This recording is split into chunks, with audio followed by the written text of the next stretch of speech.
Okay, so we have another question here. There are 5 geometric means between A and B. So you have two terms, दुईटा नम्बरहरू छन् A र B, two terms. And there are how many geometric means in between? 5. So let's write them down as M1, M2, M3, M4 and M5.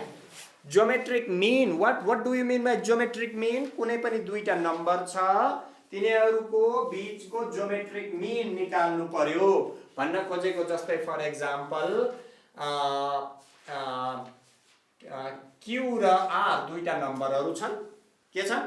Q र R दुईटा नम्बरहरू छन्। हेर Praveen please अहिले एक सर रिभिजन हुन्छ के मैले सर भने चाहिँ आइडियाहरू पनि फेरि एकचोटि रिफ्रेश हुन्छ। दुईटा नम्बर Q र R छन् तिनीहरूको बीचमा तिनीहरूको मध्ये हामीले के पत्ता लगाउनु पर्यो? एउटा ज्योमेट्रिक मिन। भन्न खोजेको के हो त? ज्योमेट्रिक मिन भनेको त्यस्तो एउटा नम्बर Q र R को बीचमा भित्र है त्यो मानिलिउँ T हो ताकि के हुनु पर्यो?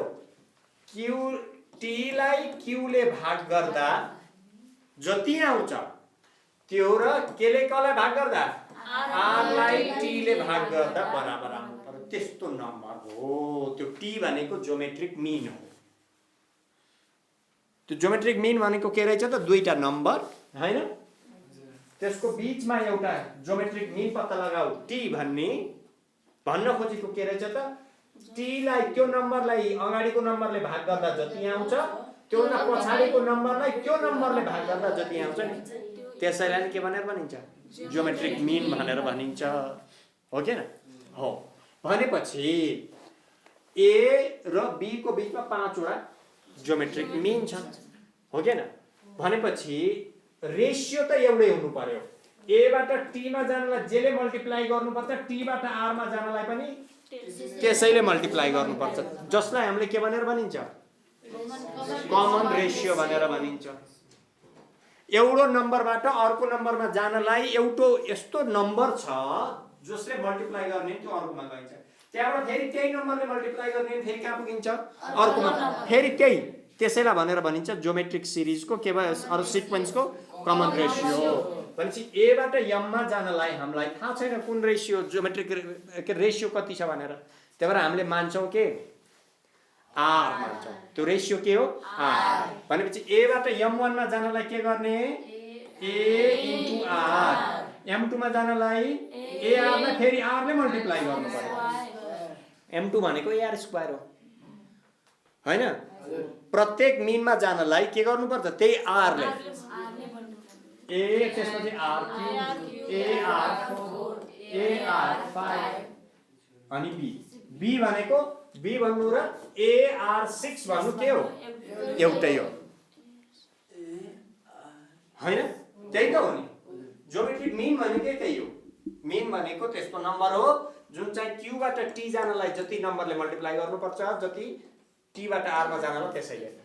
A बाट M मा जानलाई जतिले मल्टिप्लाई गर्नुपर्छ M बाट M2 जानलाई फेरि त्यतिले।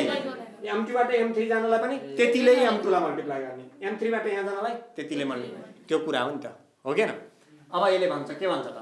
If the second and last number are 2 and 16, what is the second number here? M2. Oh no.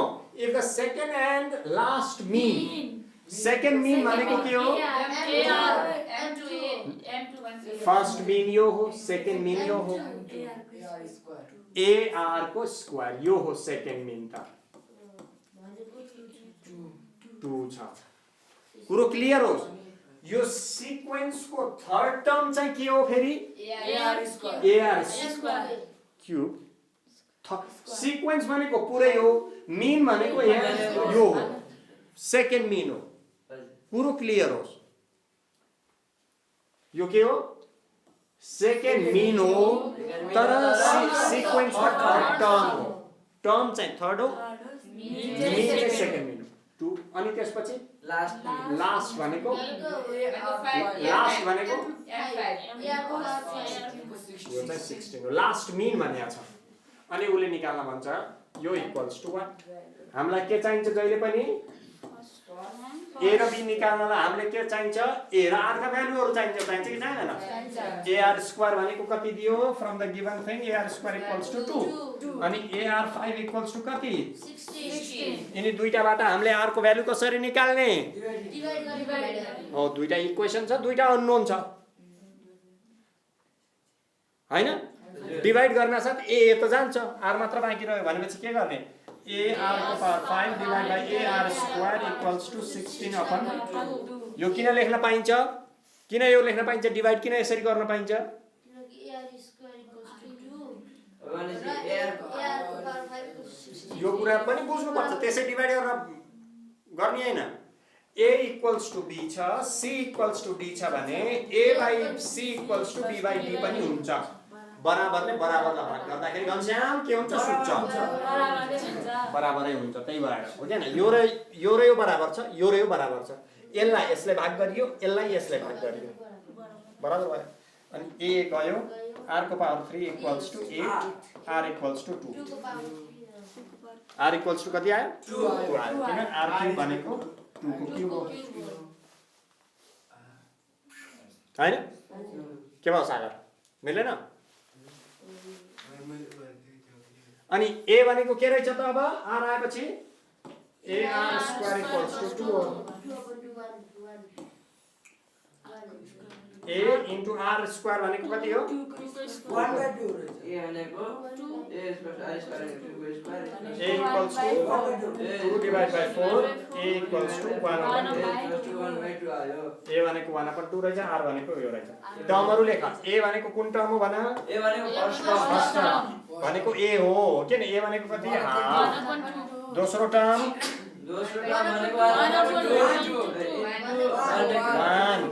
a भनेको 1/2 into 2 ar square 2 भन बाबा 4 यसैले 2 ले मल्टिप्लाई गर्ने हो फर्मुला कमन रेशियो के छ 2 छ अब हाफ पहिलो नम्बर थाहा भएपछि त 2 ले मल्टिप्लाई गर 1 आयो 1 लाई 2 ले मल्टिप्लाई 2 आयो 4 लाई 2 ले मल्टिप्लाई गर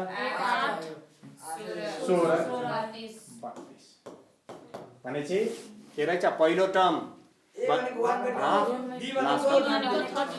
यसरी गर्ने क्लियर छ गुरु you don't have to really learn a lot of formulas you just need an idea right कि ज्योमेट्रिक सिरिज मा के हुन्छ कमन रेशियो एउटै हुन्छ भन्नको अर्थ कुनै पनि एउटा टर्मलाई त्योभन्दा अगाडिकोले जति भाग गर्दा जति आउँछ त्यसलाई त्यस्तै गरी त्योभन्दा पछाडिकोलाई त्यसले गर्दा त्यति नै आउँछ भन्ने कुरा थाहा हुनु पर्यो